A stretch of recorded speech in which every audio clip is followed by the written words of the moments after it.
Papež Frančišek je v audiencu sprejel misijonarje usmiljenja. Gre za duhovnike, ki bodo imeli pooblastilo, da odpuščajo tudi grehe, katerih odveza je pridržana apostolskemu sedežu. Sveti oče je poudaril, da morajo grešnika pokriti s pregrinjalom usmiljenja. Frančišek je misijonarjem usmiljenja dejal, da mora grešnik v spovednici začutiti materinsko navzočnost cerkve, ki skesanca sprejema in ga ljubi. Ne pozabimo, pred nami ni greh, ampak skesan grešnik, oseba, ki čuti željo, da bi bila sprejeta in bi bilo odpuščeno.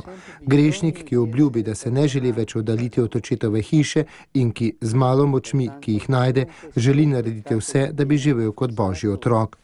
Če skesanec zaradi togosti ne izkusi sprejetosti, je to velika škoda za vero samo, je dejal papež in nato poudaril, da morajo grešnikom pri spovedi pomagati, da premagajo sram. Sram je intimen občutek, ki se zareže v osebnostno življenje, od spovednika zahteva držo spoštovanja in ohrabitve. Sveti oče je spovednike ob tem pozval, naj se spoved ne spremeni v zasliševanje. Spovedniki niso poklicani soditi z občutkom vzvišenosti, kakor da bi bili sami imuni na greh. Izgubljene ovce se nazaj v stajo ne pripelje s kijem sodbe, ampak svetostjo življenja, ki je načelo prenove in reforme v cerkvi. Svetost se hrani z ljubeznijo in zna nositi težo tistega, ki je slabotnejši.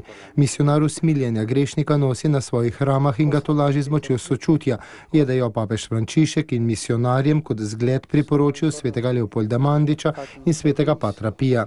Kadar boste čutili težo grehov, ki so vam bili izpovedani, in omejenost lastne osebne vere ter vaših besed, zaupajte v moč usmiljenja, ki gre vsem naproti kakor ljubezen, ki ne pozna meja. Papež je misijonarjem usmiljenja še položil na srce. Biti spovednik v skladu s Kristusovim srcem je enakovredno grešnika pokriti s pregrinjalom usmiljenja, da se ne bi več sramoval in bi lahko pridobil nazaj radost svojega sinovskega dostojanstva.